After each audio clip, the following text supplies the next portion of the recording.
Okay, let's take a look at the homework from 6.5 really quick. Let's see, homework from 6.5. I'm in the wrong section here. Oh, I don't know where I'm at anymore.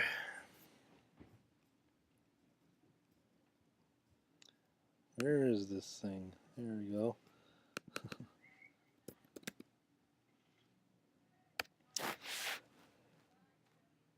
See if I'm still signed in here. I'm probably not. Oh great, now you have to watch me sign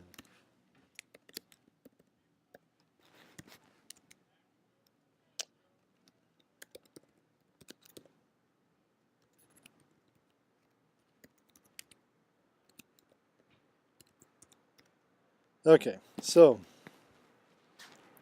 let's look at homework 6.5 and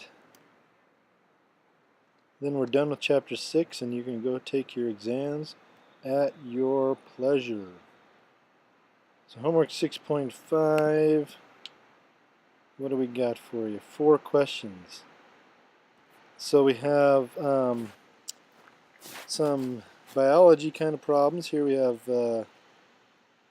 have some blood pumping through a system where we're going to have a transfer of momentum from the velocity of the blood to this thing called the pallet that is used for measuring the mass of blood pumped by the heart.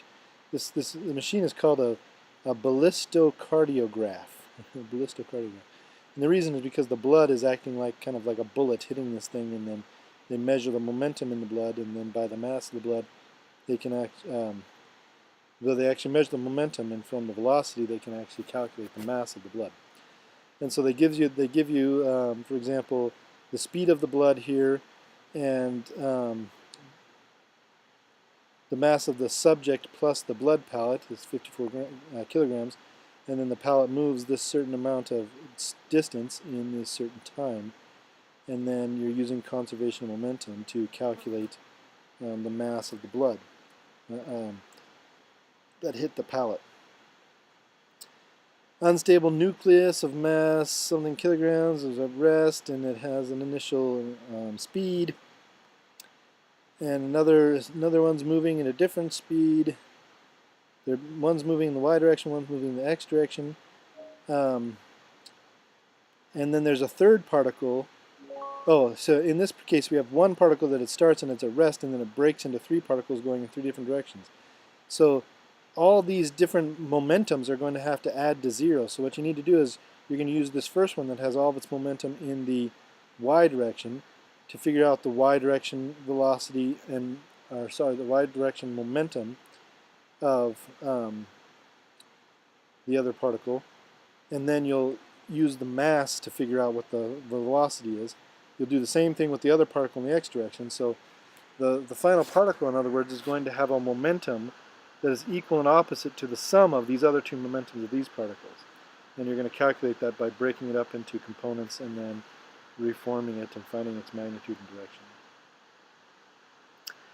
direction. Here on a force platform, they've got a force, an athlete jumping off of a force platform, and you're going to have this impulse essentially that's going to happen, because impulse is force and time. But remember that impulse is also momentum, change in momentum, so you should be able to calculate that from here. Go back to that section on impulse and momentum.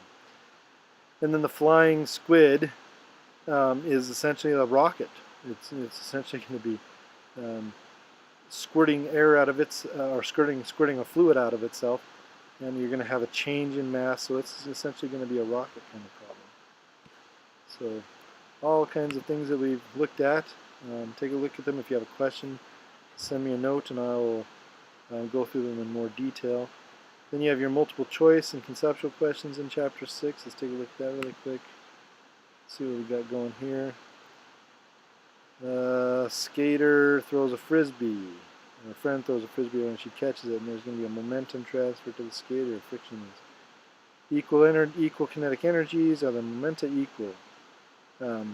But the best thing to do is to look at the 2 equations for momentum and kinetic energy and decide if you can make those equal to each other, or if there's some way you can make them not equal to each other, right? Where you have equal kinetic energies and equal momentums.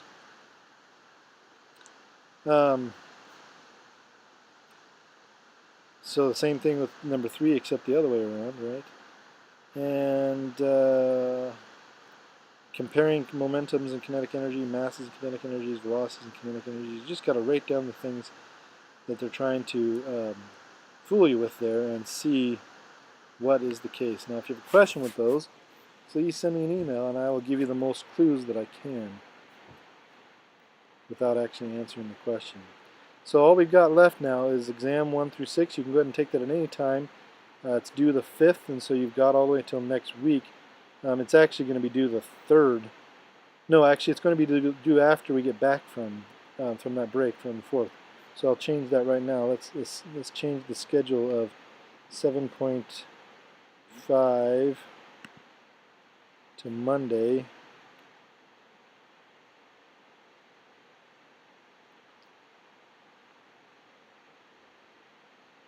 But anyway, your test is not due until that following Monday now. So I will go ahead and change these things and you guys can just be done. So have a good one. Make sure to email me if you have questions.